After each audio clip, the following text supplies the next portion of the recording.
बिस्मिल्लाहिर्रहमानिर्रहीम। अस्सलाम वालेकुम स्टूडेंट्स, मैं हूं हसान फरीद, आपका फिजिक्स टीचर।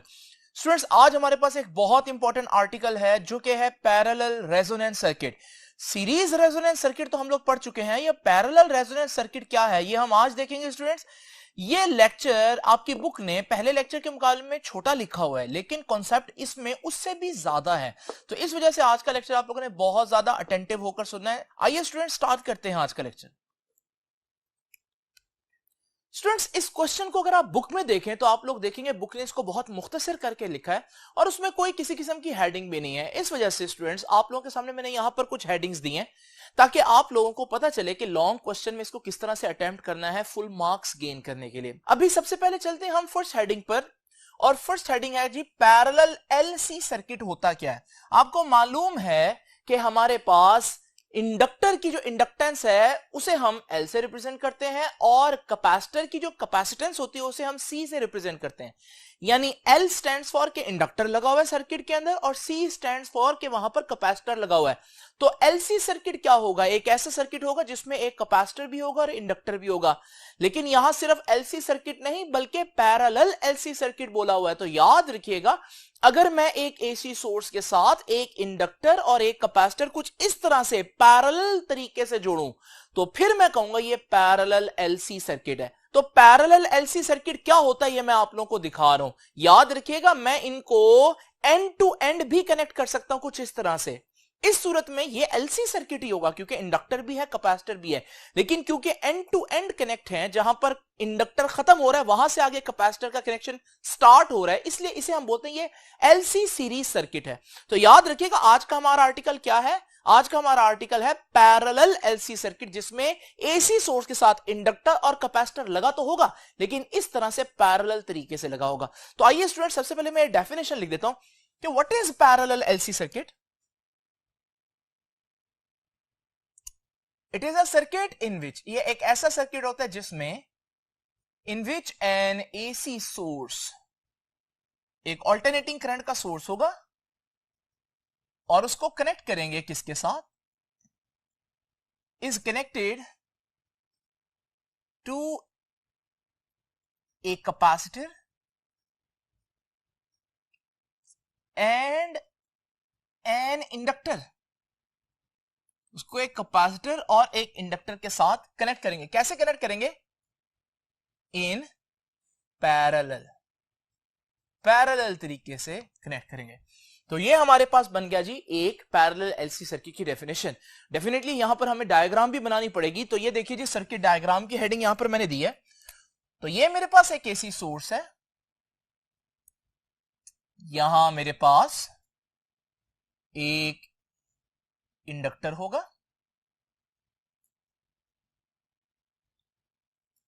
और उसके साथ पैरेलल में एक अदद कैपेसिटर होगा। तो स्टूडेंट्स, ये है हमारे पास एक पैरेलल एलसी सर्किट की डायग्राम।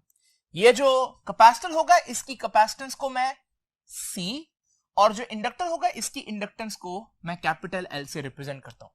तो ये होगी इसकी डायग्राम।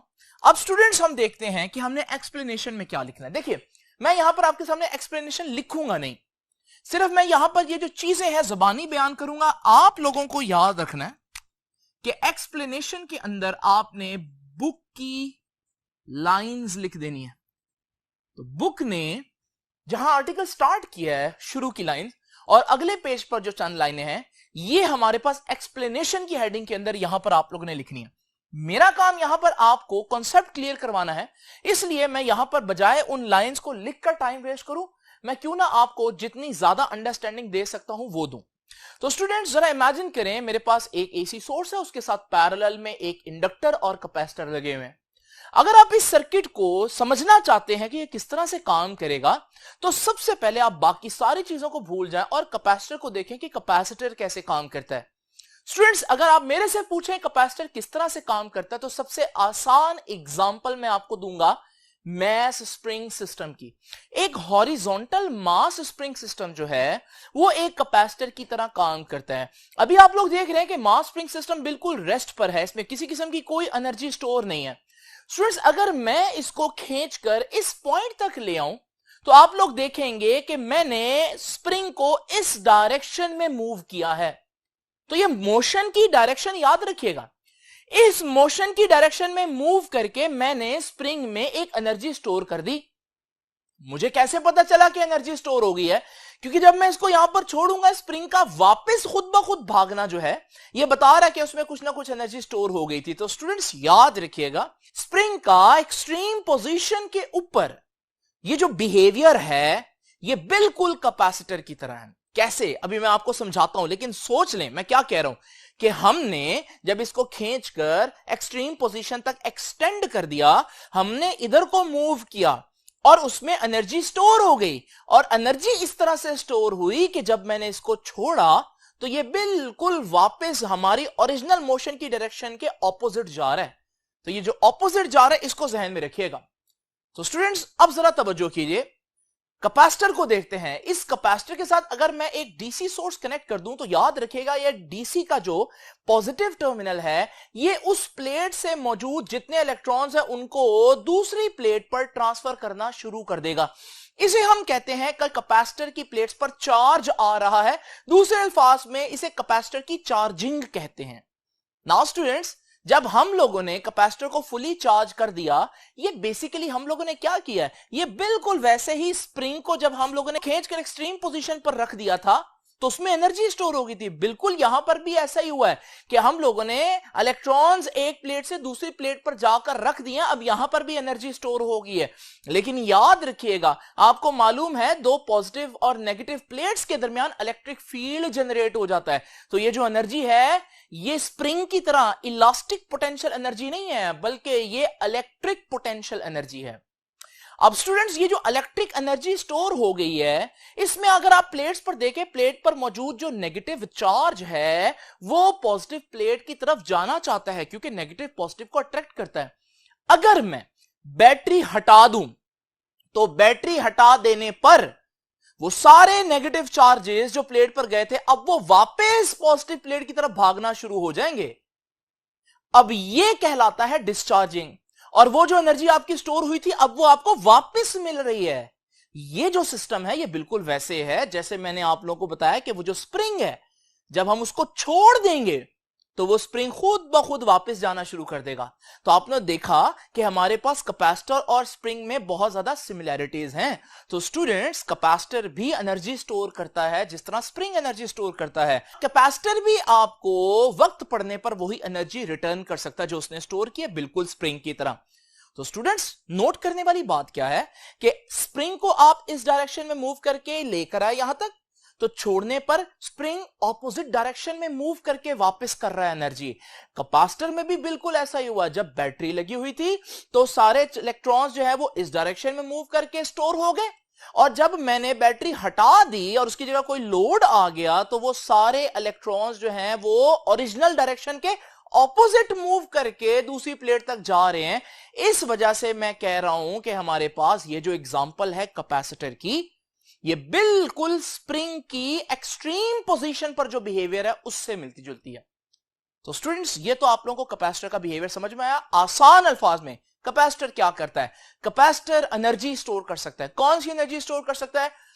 इलेक्ट्रिक पोटेंशियल एनर्जी या इलेक्ट्रिक एनर्जी स्टोर कर सकता है, और वक्त पड़ने पर यह आपको डिस्चार्ज होकर थोड़ी देर के लिए करंट दे सकता है। अब स्टूडेंट्स आते हैं उस एलसी सर्किट के दूसरे एलिमेंट यानी कि इंडक्टर की तरफ।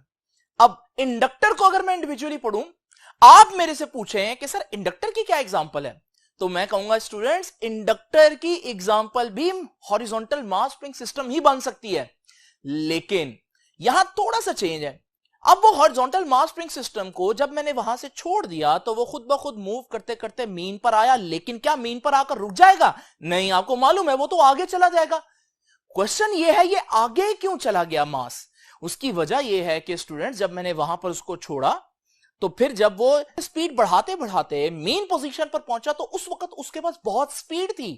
अनर्शा का आर्टिकल ये कहता है कि जब कोई चीज चल रही हो तो वो क्या चाहती है, वो चलते रहना चाहती है। यही वजह है कि जब आप बाइक पर जा रहे हो तो अचानक ब्रेक लगाने पर फौरन नहीं रुक जाते, बल्कि बाइक स्लिप हो जाती है, क्योंकि बाइक चल रही थी।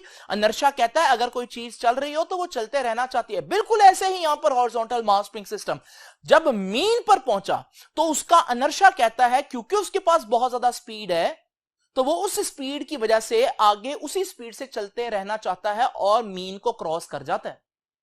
इस एग्जांपल में एक और बात भी नोट करने वाली है, और वो क्या है कि जब आप लोगों ने वहां से छोड़ा तो हमारे पास जो मास स्प्रिंग सिस्टम है वो अब इस डायरेक्शन में आ रहा है, और जब वो मीन पर पहुंचा तो मीन पर उसकी किनेटिक एनर्जी जो उसका इनर्शिया था वो उसको उसी डायरेक्शन में आगे ले गया। तो देखिए किनेटिक एनर्जी क्या कर रही है, किनेटिक एनर्जी जिस डायरेक्शन में बॉडी जा रही हो उसको उसी डायरेक्शन में ले जाने की कोशिश करती है।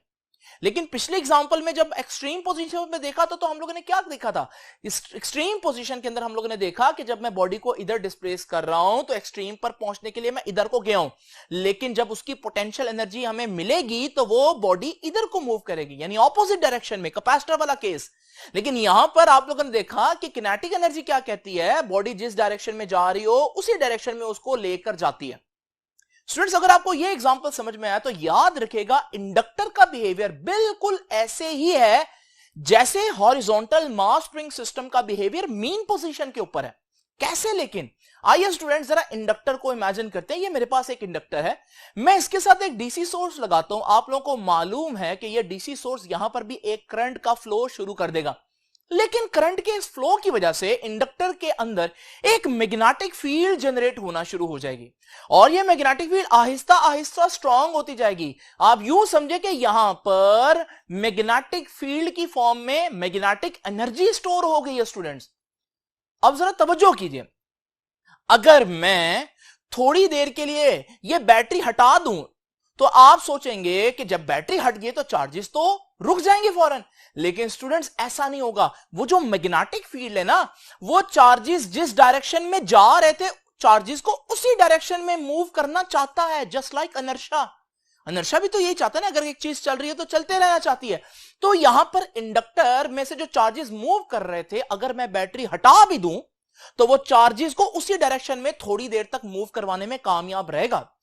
इसका मतलब ये तो बिल्कुल वैसे ही हो गया जैसे मास स्प्रिंग सिस्टम बिल्कुल मीन पोजीशन पर कर रहा था कि एक मास आ रहा था और किनेटिक एनर्जी कह रही थी कि क्योंकि वो इस डायरेक्शन में मूव कर रहा है तो वो आगे को जाना चाहिए। तो इंडक्टर में भी बिल्कुल ऐसा ही हुआ कि इंडक्टर में चार्जेस के फ्लो की वजह से मैग्नेटिक फील्ड की फॉर्म में एनर्जी स्टोर हो गई, और अगर आप जो बैटरी है उसको हटा भी दें तो थोड़ी देर के लिए वो मैग्नेटिक फील्ड जिस डायरेक्शन में चार्जेस जा रहे थे उनको गुजारेगा उसी डायरेक्शन में। तो याद रखिएगा स्टूडेंट्स कि हमारे पास इंडक्टर भी एनर्जी स्टोर कर सकता है, वो भी बैटरी को हटा देने के बाद भी चार्जेस को थोड़ी देर के लिए मूव कर सकता है जिस तरह कैपेसिटर करता है। लेकिन कैपेसिटर के केस में आप लोगों को याद है जब बैटरी लगे तो करंट इस डायरेक्शन में जाता है, और बैटरी के उतरने के बाद अगर बल्ब लगा दूं तो करंट ऑपोजिट डायरेक्शन में जाएगा, यानी एनर्जी तो मिली लेकिन ऑपोजिट डायरेक्शन में।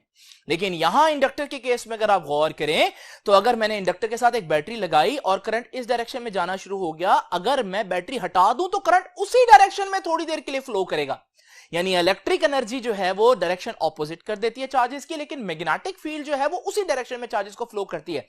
भले चार्जेस ऑपोजिट डायरेक्शन में फ्लो करें या उसी डायरेक्शन में फ्लो करें, भाई एनर्जी तो स्टोर हुई ना। इसलिए नतीजा ये निकला इस पूरी डिस्कशन का कि कैपेसिटर जो है वो स्टोर करता है energy in the form of electric field, जबकि इंडक्टर स्टोर करता है energy in the form of magnetic field. याद रखिएगा कैपेसिटर में भी अगर आप बैटरी को हटा दें तो थोड़ी देर के लिए आपको करंट मिलेगा और लोड चलेगा, और इसी तरह से अगर आपके पास इंडक्टर में बैटरी हटाकर लोड लगा दें तो भी आपको थोड़ी देर के लिए जो है वो करंट मिलेगा। ये बहुत ज्यादा देर के लिए बैकअप नहीं होता, ये बिल्कुल एक लम्हे के लिए होता है, बहरहाल होता जरूर है। तो स्टूडेंट्स क्या सीखा कि इंडक्टर और कैपेसिटर दोनों ही एनर्जी स्टोरिंग डिवाइसेस हैं, लेकिन दोनों का मैकेनिज्म डिफरेंट है। अब स्टूडेंट्स आप लोगों ने देखा कि हॉरिजॉन्टल मास स्प्रिंग सिस्टम के अंदर अगर हम देखें कि एक्सट्रीम पर जब हमारा मास मौजूद होगा तो उसमें पोटेंशियल एनर्जी स्टोर हो जाएगी, और अगर मैं उसको छोड़ूंगा तो पोटेंशियल एनर्जी उसको मीन तक लेकर आएगी, लेकिन मीन पर उसकी किनेटिक एनर्जी इतनी ज्यादा हो जाएगी कि वो कहेगी नहीं भाई आप आगे को चले, और फिर वो मास मूव करते करते जब यहां पर पहुंचेगा तो फिर से पोटेंशियल एनर्जी इतनी ज्यादा होगी, पोटेंशियल एनर्जी कहेगी आप वापस ऑपोजिट डायरेक्शन में मूव करें, और फिर जब ऑपोजिट डायरेक्शन में मूव करते करते मीन पर पहुंचेगा तो मीन पर किनेटिक एनर्जी इतनी ज्यादा हो जाएगी कि किनेटिक एनर्जी कहेगी आप उसी डायरेक्शन में मूव करें। पोटेंशियल एनर्जी डायरेक्शन को रिवर्स कर रही है, किनेटिक एनर्जी डायरेक्शन को मेंटेन कर रही है। इस नतीजे में आपके पास क्या बना, एक ऑसिलेशन बन गई। आप देख रहे हैं आपका horizontal mass spring system move करता रहता है, अगर फ्रिक्शन ना हो तो ये हमेशा ऐसे ही मूव करता रहेगा, और अगर फ्रिक्शन होगी तो फिर मूव करते करते आहिस्ता आहिस्ता एनर्जी डिसिपेट करते करते एक वक्त आएगा कि रुक जाएगा। स्टूडेंट्स, अगर यही कॉन्सेप्ट हम वहां पर अप्लाई कर दें, अभी तो अलग-अलग पढ़ रहे थे ना, तो स्प्रिंग में भी हम लोगों ने किनेटिक और पोटेंशियल को अलग-अलग पढ़ा, फिर इकट्ठा कर दिया तो ऑसिलेशन बन गई। तो अगर मैं वहां पर इंडक्टर और कैपेसिटर को, जिनको अलग-अलग पढ़ा था, अगर मैं इनको इस तरह से जोड़ दूं, अब स्टूडेंट्स क्या होगा, तो जरा तवज्जो कीजिए, ये मेरे पास एक चार्ज कैपेसिटर है और मैं इस चार्ज कैपेसिटर के साथ ये इंडक्टर जो है वो जोड़ रहा हूं। आप लोग देख रहे हैं इस वक्त इंडक्टर जो है उस पर कोई मैग्नेटिक फील्ड नहीं है, यानी कि उसमें कोई मैग्नेटिक एनर्जी नहीं है, बिल्कुल डिस्चार्ज है इंडक्टर। लेकिन जो कैपेसिटर है अगर आप देखें तो कैपेसिटर के पास इस वक्त चार्जेस स्टोर हैं। इसका मतलब जो कैपेसिटर है उसके पास इलेक्ट्रिक एनर्जी मौजूद है, या दूसरे अल्फाज में कैपेसिटर इस वक्त चार्ज है। अब स्टूडेंट्स, इस सिस्टम को स्टार्ट करते हैं, आप देखेंगे नेगेटिव प्लेट के जो चार्जेस हैं वो फौरन ही मूव करते करते दूसरी प्लेट पर जाना शुरू हो जाएंगे, मगर इस दौरान उनको इंडक्टर में से गुजरना पड़ेगा। इंडक्टर में से जब चार्जेस मूव करेंगे तो इंडक्टर के अंदर एक मैग्नेटिक फील्ड बिल्डअप होना शुरू हो जाएगा, और हमारे पास ये मैग्नेटिक फील्ड एक पॉइंट पर आकर मैक्सिमम हो गया, यानी इंडक्टर में बहुत ज्यादा एनर्जी स्टोर हो गई है, मैग्नेटिक एनर्जी स्टोर हो गई है। दूसरे अल्फाज में इंडक्टर चार्ज हो गया। लेकिन कैपेसिटर को देखें, कैपेसिटर की दोनों प्लेट्स अब न्यूट्रल हो चुकी हैं, तो कैपेसिटर डिस्चार्ज हो गया।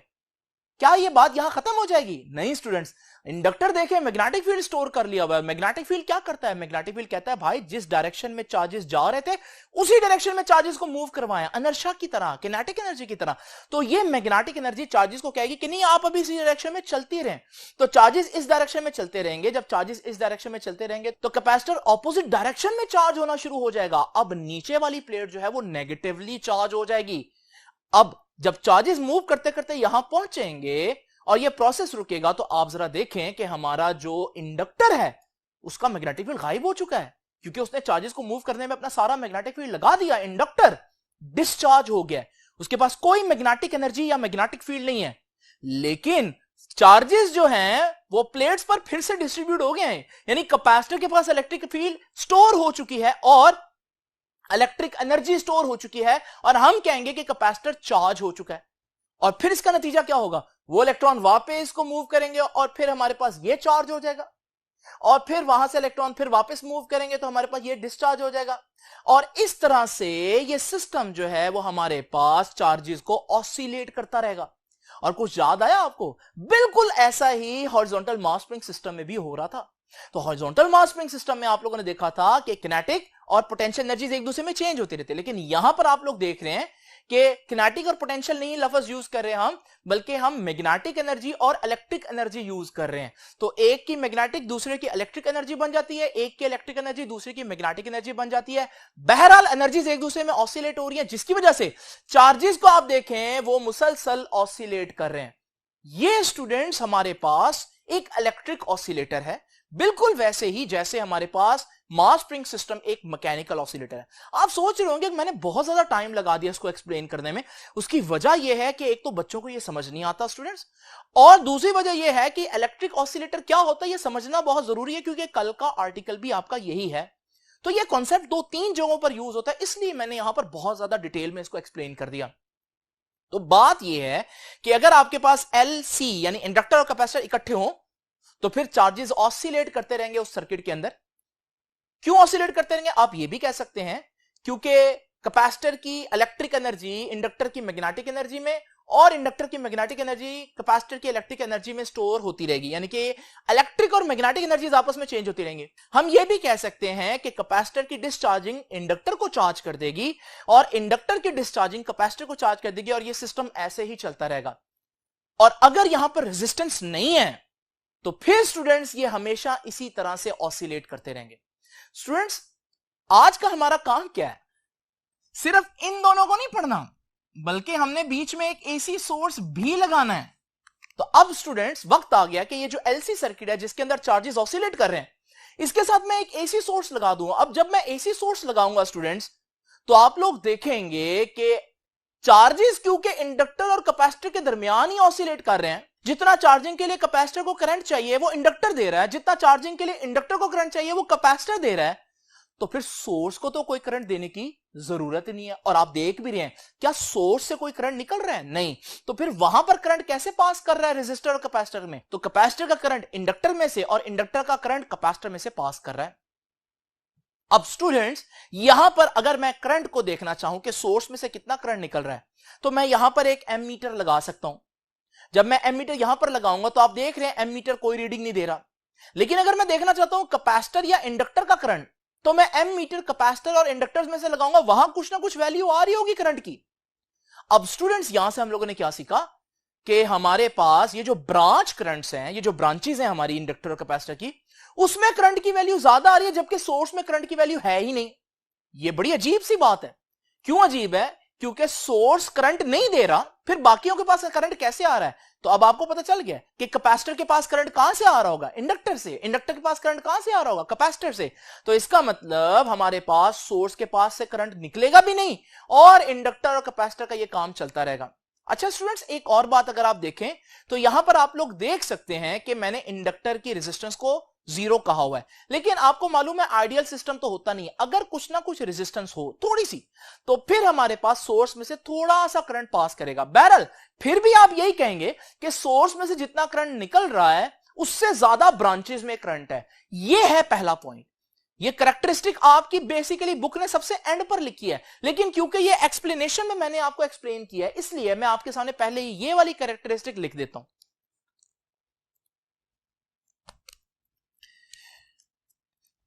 तो स्टूडेंट्स, क्या सीखा हम लोगों ने कि एट रेजोनेंस, ये जो बात अभी मैंने की रेजोनेंस पर होगी। अभी रेजोनेंस क्या है वो उस पर मैं आता हूं। एट रेजोनेंस ब्रांच के जो करंट्स हैं, ब्रांच करंट्स कौन से करंट्स हैं? कैपेसिटर में से गुजरने वाला करंट, इंडक्टर में से गुजरने वाला करंट, उनको आईसी और आईएल कह देता हूं। तो ब्रांच करंट्स में be much larger, branch currents ज्यादा हो सकते हैं देन सोर्स करंट। अभी तक हम ये पढ़ते आए हैं कि सोर्स से ज्यादा कोई भी चीज नहीं हो सकती ना, लेकिन यहां पर हम लोगों ने देखा कि सोर्स में से करंट नहीं पास कर रहा या बहुत कम पास कर रहा है अगर थोड़ी सी रेजिस्टेंस है, और हमारे पास जो इंडक्टर और कैपेसिटर है उसमें अच्छा खासा करंट पास कर रहा है। अब उसकी वजह मैंने आप लोगों को बता दी। स्टूडेंट्स, अगर हम आइडियली देखें कोई रेजिस्टेंस ना हो, तो आप लोगों को मालूम है अगर रेजिस्टेंस नहीं है उस केस में जो हमारा सोर्स है उसमें से कोई भी करंट पास नहीं करेगा। इस सूरत में स्टूडेंट जब सोर्स में से करंट ना पास करे तो इसे हम ओपन सर्किट नहीं कहते, क्योंकि ओपन सर्किट की कंडीशन क्या होती है? अगर मेरे पास एक बैटरी हो और उस बैटरी के साथ एक रेजिस्टर कनेक्टेड हो, तो आप लोग जानते हैं कि हमारे पास करंट फ्लो करेगा। करंट फ्लो कब नहीं करेगा? अगर मैं इस सर्किट को कट ऑफ कर दूं, इसमें से रेजिस्टर उतार दूं। अब ये दोनों टर्मिनल्स जो हैं ये आपस में कनेक्टेड नहीं है, इसे कहते हैं ओपन सर्किट। यानी ओपन सर्किट में करंट पास नहीं करता। तो एलसी सर्किट में भी तो करंट पास नहीं ना कर रहा सोर्स में से। तो आप यूं समझ सकते हैं कि रेजोनेंस पर जो एलसी सर्किट है it just behave like open circuit. अगर आप ये एलसी हटा दें तब भी कोई फर्क नहीं पड़ता, क्योंकि अभी भी उसमें से करंट पास नहीं कर रहा। तो ये बात बुक ने नहीं डिस्कस की, लेकिन ये मैं आपको बता रहा हूं कि हमारे पास एक एलसी सर्किट रेजोनेंस पर एक ओपन सर्किट होता है सोर्स के लिए। क्यों? क्योंकि सोर्स में से कोई करंट पास नहीं करता। लेकिन ये बात आइडियली है, अगर रेजिस्टेंस है तो फिर थोड़ा सा करंट पास करेगा सोर्स में से भी। क्यों? क्योंकि सोर्स को फिर करंट देना पड़ेगा, क्योंकि जिस तरह से अगर फ्रिक्शन हो तो हमारे पास मैथ स्प्रिंग सिस्टम हमेशा मूव नहीं करेगा, बल्कि एक वक्त आएगा रुक जाएगा। अगर आप चाहते हैं हमेशा मूव करे तो फिर आपको क्या करना पड़ेगा? आपको एक्सटर्नल थोड़ी सी एनर्जी हर वाइब्रेशन पर उसको देनी पड़ेगी ताकि वो कभी रुके ना। जितनी एनर्जी फ्रिक्शन डिसिपेट कर रही है उतनी एनर्जी आप प्रोवाइड करेंगे ताकि उसकी जो वाइब्रेशन है वो चलती रहे। बिल्कुल इसी तरह से अगर हमारे पास ये जो एलसी सर्किट है इसकी कुछ ना कुछ रेजिस्टेंस होगी तो हमारे पास चार्जेस ऑसिलेट करते करते एक वक्त आएगा रुक जाएंगे। तो वो जो एनर्जी डिसिपेट हो रही है रेजिस्टेंस में, तो उसको हम कैसे प्रोवाइड करेंगे? उसको हम एसी सोर्स से प्रोवाइड करेंगे। तो स्टूडेंट्स हम लोगों ने क्या सीखा? एक बड़ा इंपॉर्टेंट पॉइंट, इसको रेड में लिख रहा हूं, इसलिए रेड में लिख रहा हूं क्योंकि बुक ने ये डिस्कस नहीं की, तो सिर्फ आप लोगों को बताने के लिए। तो याद रखिएगा, at resonance an LC circuit, बल्कि लिखना चाहिए parallel LC circuit, at resonance a parallel LC circuit just behave like an open circuit for AC source, क्योंकि सोर्स का कोई करंट यूज नहीं होगा आइडियली। स्टूडेंट्स आइए अब चलते हैं वापस लेक्चर की तरफ, और फिर मैं आपके सामने बाकी प्रॉपर्टीज भी लिखूंगा। तो एक्सप्लेनेशन में ये सारी बातें जो मैंने आपको बताई हैं कि उसमें से कोई करंट पास नहीं करेगा लेकिन थोड़ा बहुत करंट पास करेगा, ये आपकी बुक ने यहां पर मेंशन की हुई है। अब स्टूडेंट्स ये बातें आप लोगों ने लिख देनी है। अभी हम लोग मजीद चलते हैं आगे कि हाई फ्रीक्वेंसी, लो फ्रीक्वेंसी और रेजोनेंस फ्रीक्वेंसी पर क्या होगा। स्टूडेंट्स अगर आपका ये जो एसी सोर्स है इसकी पोलैरिटी बड़ी तेजी से चेंज हो रही है, इसे हम कहते हैं ये हाई फ्रीक्वेंसी है। अब याद रखिएगा, ये जो हमारा कैपेसिटर है ये करंट को कुछ ऑपोजिशन देता है जिसको मैंने आपको बताया था एक्ससी कहते हैं, और इंडक्टर भी करंट को कुछ ऑपोजिशन देता है जिसे हम एक्सएल कहते हैं। इंडक्टिव रिएक्टेंस और कैपेसिटिव रिएक्टेंस इनके नाम है। इनके फार्मूला मैंने आपको बताया था, सिर्फ एक लम्हे के लिए इनके फार्मूला रिकॉल कर लेते हैं। कैपेसिटर करंट को रोकने के लिए जितनी ऑपोजिशन देता है एक्ससी, यानी कि उसका फार्मूला है 1 divided by 2 pi F C. यानी यहां से मैं कह सकता हूं कैपेसिटर की जो ऑपोजिशन है वो फ्रीक्वेंसी के साथ इनवर्स रिलेशन है, क्योंकि डिनोमिनेटर में आ रही है फ्रीक्वेंसी। तो ये देखिए जी, कैपेसिटर की ऑपोजिशन का फ्रीक्वेंसी के साथ इनवर्स रिलेशन है। उसके बाद याद रखिएगा, इंडक्टर की ऑपोजिशन का फार्मूला मिलता जुलता था, लेकिन उसमें एफ ऊपर आता है 2 पाई एफ एल। इस सूरत में हम इंडक्टर के केस में क्या कह सकते हैं कि इंडक्टर की जो ऑपोजिशन है वो फ्रीक्वेंसी के डायरेक्टली प्रोपोर्शनल है। अब मैं बात कर रहा हूं एट हाई फ्रीक्वेंसी, अगर हमारा जो सोर्स है उसकी पोलैरिटी बड़ी तेजी से रिवर्स हो रही हो, इसे हम बोलते हैं कि ये हाई फ्रीक्वेंसी एसी है। अब हाई फ्रीक्वेंसी एसी पर फ्रीक्वेंसी बहुत ज्यादा है ना, तो फ्रीक्वेंसी ज्यादा होगी तो आपको मालूम है एक्सएल, फ्रीक्वेंसी ज्यादा होने से ज्यादा होगा, डायरेक्ट रिलेशन है। जबकि एक्ससी फ्रीक्वेंसी ज्यादा होने से कम हो जाएगी क्योंकि इनवर्स रिलेशन है। तो एक्सएल ज्यादा और एक्ससी कम। तो याद रखिएगा, at high frequency XL is greater than एक्ससी। तो एक्सएल एक्ससी से ज्यादा हो जाएगा, इंडक्टर ज्यादा अपोज करेगा तो वो डोमिनेट कर जाएगा। इसका मतलब हम कह सकते हैं at high frequency inductor dominates over capacitor। High frequency पर इंडक्टर कैपेसिटर के ऊपर डोमिनेट कर जाएगा क्योंकि उसकी ऑपोजिशन ज्यादा है। अब इसके उल्ट सोचें आप, याद रखिएगा, अगर हमारे पास लो फ्रीक्वेंसी एसी हो, लो फ्रीक्वेंसी एसी क्या होगा? जिसकी पोलैरिटी इतनी तेजी से चेंज नहीं हो रही, जैसे कि मैं आप लोगों को दिखा रहा हूं। अब लो फ्रीक्वेंसी पर फ्रीक्वेंसी कम है ना, तो अब रिलेशन उल्ट हो जाएगा, फ्रीक्वेंसी कम तो एक्सएल कम, और यहां फ्रीक्वेंसी कम क्योंकि इनवर्स रिलेशन है तो एक्ससी ज्यादा हो जाएगा इनवर्स रिलेशन में। तो यहां पर लो फ्रीक्वेंसी पर हम कह सकते हैं कि एक्ससी ज्यादा होगा, एक्ससी ज्यादा होगा और एक्सएल कम होगा, यानी कैपेसिटर ज्यादा ऑपोजिशन देगा, और जब कैपेसिटर ज्यादा ऑपोजिशन देगा तो वो ज्यादा डोमिनेट कर जाएगा इंडक्टर पर। तो यहां पर हम कह सकते हैं कि लो फ्रीक्वेंसी पर क्या होगा, at low frequency capacitor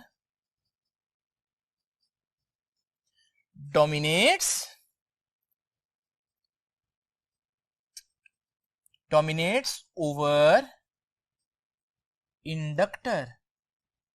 capacitor inductor पर डोमिनेट कर जाएगा। अब स्टूडेंट्स आपने देखा, हाई फ्रीक्वेंसी हो तो एक्सएल एक्ससी से बड़ा, लो फ्रीक्वेंसी हो तो एक्ससी एक्सएल से बड़ा। कोई तो ऐसी फ्रीक्वेंसी होगी ना जिस पर एक्ससी और एक्सएल आपस में बराबर होंगे, उस फ्रीक्वेंसी को हम रेजोनेंस फ्रीक्वेंसी कहते हैं। तो व्हाट इज रेजोनेंस फ्रीक्वेंसी? सबसे पहले तो डिफाइन करेंगे इसको। What is resonance frequency? ये आपके एसी सोर्स की वो फ्रीक्वेंसी है, फ्रीक्वेंसी ऑफ एसी सोर्स। कौन सी frequency? At which capacitive reactance, यानी कि कैपेसिटर की opposition, capacitive reactance becomes equal to inductive reactance. Capacitive reactance inductive reactance के बराबर हो जाए, यानी दोनों की ऑपोजिशंस बराबर हो जाए। यानी मैं कह सकता हूं कि XL becomes equal to XC। तो हाई फ्रीक्वेंसी पर XL XC से बड़ा, लो फ्रीक्वेंसी पर XC XL से बड़ा, लेकिन रेजोनेंस फ्रीक्वेंसी पर XL और XC आपस में बराबर, दोनों ऑपोजिशंस आपस में बराबर हो जाएंगी। अब स्टूडेंट्स, अगली बात हम लोगों ने यह देखनी है कि वो कौन सी ऐसी लकी फ्रीक्वेंसी है, वो कौन सी खुशकिस्मत फ्रीक्वेंसी है जिस पर XL और XC आपस में बराबर हो सकते हैं। यानी रेजोनेंस फ्रीक्वेंसी का फार्मूला डिराइव करना है। तो आइए अब चलते हैं नेक्स्ट बोर्ड पर और रेजोनेंस फ्रीक्वेंसी का फार्मूला डिराइव करते हैं। नाउ स्टूडेंट्स, अब डेरिवेशन में हम कहां से स्टार्ट करेंगे? आप लोगों को मैं पहले ही बता चुका हूं, XL किसके बराबर है? XC के बराबर, ये तो मैंने कह दिया। अब आप लोग जानते हैं XL का फॉर्मूला मैंने लिखा भी आप लोगों के सामने, 2 पाई FL। लेकिन क्योंकि रेजोनेंस फ्रीक्वेंसी होगी ना इस टाइम, तो मैं F के साथ छोटा सा R लिख रहा हूं। इसी तरह XC क्या है वो भी मैं फॉर्मूला लिख चुका हूं, 1/2 पाई FC। इधर भी F के साथ छोटा सा R लिखूंगा। मुझे रेजोनेंस फ्रीक्वेंसी फाइंड आउट करनी है, तो मुझे उसको एक तरफ अलग करना पड़ेगा। यहां पर रेजोनेंस फ्रीक्वेंसी मौजूद है, यहां पर भी रेजोनेंस फ्रीक्वेंसी मौजूद है। इस F को उधर ले जाता हूं तो ये तो बन जाएगा FR का स्क्वायर, क्योंकि उससे मल्टीप्लाई होगा। ये 2 पाई इधर नीचे जाकर 2 पाई से मल्टीप्लाई होगा, क्योंकि ये उधर ऊपर है ना, मल्टीप्लाई हो रहा था, जाकर डिवाइड हो जाएगा नीचे। तो 2 पाई से जब 2 पाई ये वाला मल्टीप्लाई होगा नीचे जाकर, तो ये तो 4 पाई स्क्वायर बन जाएगा स्टूडेंट्स। 2 2 जा 4 और pi into pi, pi square. और ये L जब उधर जाकर डिवाइड होगा तो ये बन जाएगा LC। ये रेजोनेंस फ्रीक्वेंसी का स्क्वायर आ गया। हमें क्या चाहिए? हमें तो रेजोनेंस फ्रीक्वेंसी चाहिए। तो स्क्वायर से निजात हासिल करने के लिए अंडर रूट लेंगे हम दोनों तरफ। जब हम दोनों तरफ अंडर रूट लेंगे, यहां बन जाएगा FR, क्योंकि स्क्वायर अंडर रूट से कैंसिल हो जाएगा। यहां जब अंडर रूट, चले मैं यहां पर ले लेता हूं एक दफा अंडर रूट। लो भाई बच्चों, अब जरा देखिए, ये तो कैंसिल हो गया, तो FR आ गया। 4 का अंडर रूट पूरा पूरा आता है और वो है 2। पाई स्क्वायर का जो स्क्वायर है वो भी अंडर रूट से कैंसिल हो जाएगा, तो पाई रह जाएगा, लेकिन L और C के ऊपर अंडर रूट आ जाएगा। तो स्टूडेंट्स, ये है रेजोनेंस फ्रीक्वेंसी का फार्मूला। और अगर आपको याद हो, एग्जैक्ट यही फार्मूला सीरीज रेजोनेंस में भी आया था। इसका मतलब रेजोनेंस फ्रीक्वेंसी का फार्मूला चेंज नहीं हुआ। पहली कैरेक्टरिस्टिक आज मैं यही लिखूंगा, पैरेलल LC का फ्रीक्वेंसी का फार्मूला भी वही है। तो याद रखिएगा, रेजोनेंस फ्रीक्वेंसी यानी FR किसके बराबर है? 1/2 pi under root LC। Students, ये एक पहली इंपॉर्टेंट बात होगी, पहली कैरेक्टरिस्टिक होगी। अब स्टूडेंट्स, रेजोनेंस पर क्या क्या चीजें आपको देखने को मिलेंगी, क्या क्या बातें आप लोगों ने याद रखनी है, वो देख लीजिए। सबसे पहले तो स्टूडेंट्स, आप लोग ये देखिए, मैंने आप लोगों को बताया कि दोनों ऑपोजिशंस ने एक दूसरे को कैंसिल कर दिया क्योंकि बराबर है। आपको मालूम है 3 ही चीजें होती हैं, रेजिस्टर, कैपेसिटर, इंडक्टर। आज आपके सामने इंडक्टर भी लगा हुआ था, कैपेसिटर भी लगा हुआ था, बजाहिर रेजिस्टेंस नहीं लगी हुई, लेकिन मैंने आपको क्या बताया कि अगर आप आइडियल केस नहीं लेंगे तो कुछ ना कुछ रेजिस्टेंस तो होगी ना। अब इन दोनों की ऑपोजिशन, इसकी ऑपोजिशन XC है, इसकी ऑपोजिशन XL है, और इसकी ऑपोजिशन तो रेजिस्टेंस ही है, लेकिन ये दोनों आपस में बराबर है और ये दोनों एक दूसरे की दुश्मन है, क्योंकि इसमें फ्रीक्वेंसी ऊपर आ रही है, इसमें फ्रीक्वेंसी नीचे आ रही है। कुछ और बातें भी है जो मैंने लास्ट टाइम बताई थी। बहरहाल यहां आप लोगों ने ये याद रखना है कि क्योंकि ये आपस में बराबर है तो ये एक दूसरे को कैंसिल कर देंगी। तो फिर वाहिद ऑपोजिशन पूरे सर्किट की कौन सी रह गई? रेजिस्टेंस। हालांकि इंडक्टर भी लगा हुआ है, कैपेसिटर भी लगा हुआ है, लेकिन आपका सर्किट प्योर रेजिस्टर की तरह बिहेव करेगा। रेजिस्टर की तरह बिहेव करेगा, क्यों भला? क्योंकि बाकी एलिमेंट्स लगे नहीं लगे हुए हैं, लेकिन उनकी ऑपोजिशन बराबर होने की वजह से वो एक दूसरे को कैंसिल कर रहे हैं। तो याद रखिएगा अगली बात, एट रेजोनेंस क्या देखा हम लोगों ने? इंपीडेंस, इंपीडेंस जिसको Z से रिप्रेजेंट करते हैं, इज रेजिस्टिव। यानी इंपीडेंस का क्या मतलब होता है? Total opposition. तो टोटल ऑपोजिशन में ये भी कैंसिल हो गया इससे, तो फिर टोटल ऑपोजिशन में सिर्फ कौन आया? रेजिस्टेंस। तो इसलिए मैंने लिखा कि at resonance impedance is equal to resistance. यानी कि मैं यूं भी कह सकता हूं इसको, Z is equal to R, यानी ऑपोजिशन सर्किट की वही होगी जो सर्किट की अपनी रेजिस्टेंस है। अब स्टूडेंट्स अगली बात, बजाहिर ऐसा लग रहा है जैसे इन्होंने एक दूसरे को कैंसिल कर दिया, तो ये ऑपोजिशन जो है ये तो मिनिमम हो जाएगी, कम से कम हो जाएगी। ऐसे ही है ना कि आपके पास थी 3 ऑपोजिशंस, 2 ने कैंसिल कर दिया क्योंकि वो बराबर हो गई हैं। जब वो बराबर हो गई हैं तो हम कहेंगे वो तो कैंसिल कर देंगे, तो ऑपोजिशन अपनी मिनिमम वैल्यू पर आ जाएगी क्योंकि 2 चीजें बराबर हो गई हैं। लेकिन स्टूडेंट्स याद रखिएगा यहां पर आपकी जो ऑपोजिशन है वो मिनिमम नहीं बल्कि मैक्सिमम होगी। याद रखिएगा एट रेजोनेंस, जब रेजोनेंस आएगी तो Z मैक्सिमम होगा, ऑपोजिशन मैक्सिमम होगी। अब स्टूडेंट्स को यह बात नहीं समझ में आती कि ऑपोजिशन मैक्सिमम कैसे होगी। इसको समझाने के लिए मैं आपको एक एग्जांपल देता हूं नेक्स्ट बोर्ड पर। स्टूडेंट्स तो मैंने आप लोगों को बताया कि जब हमारे पास XL और XC आपस में बराबर हो जाएं तो उस वक्त सर्किट को मैक्सिमम ऑपोजिशन का सामना करना पड़ता है, मिनिमम का नहीं। लेकिन ऑपोजिशन मैक्सिमम क्यों हो जाती है, इसको हम एक रेलेवेंट एग्जांपल से जान सकते हैं। स्टूडेंट जरा इमेजिन करें, ये मेरे पास 2 रेजिस्टर्स हैं R1 और R2, तो मैंने इनकी 5 डिफरेंट पिक्चर्स आप लोगों के सामने बनाई हैं। आप देख रहे हैं कि दोनों रेजिस्टर्स एक दूसरे के साथ पैरेलल में लगे हुए हैं, यहां पर भी हर एग्जांपल में। पैरेलल में आप लोगों को मालूम है जो फार्मूला होता है वो होता है कि total resistance, equivalent resistance 1/RE बराबर होता है 1/R1 प्लस 1/R2। ये है टोटल ऑपोजिशन पूरी।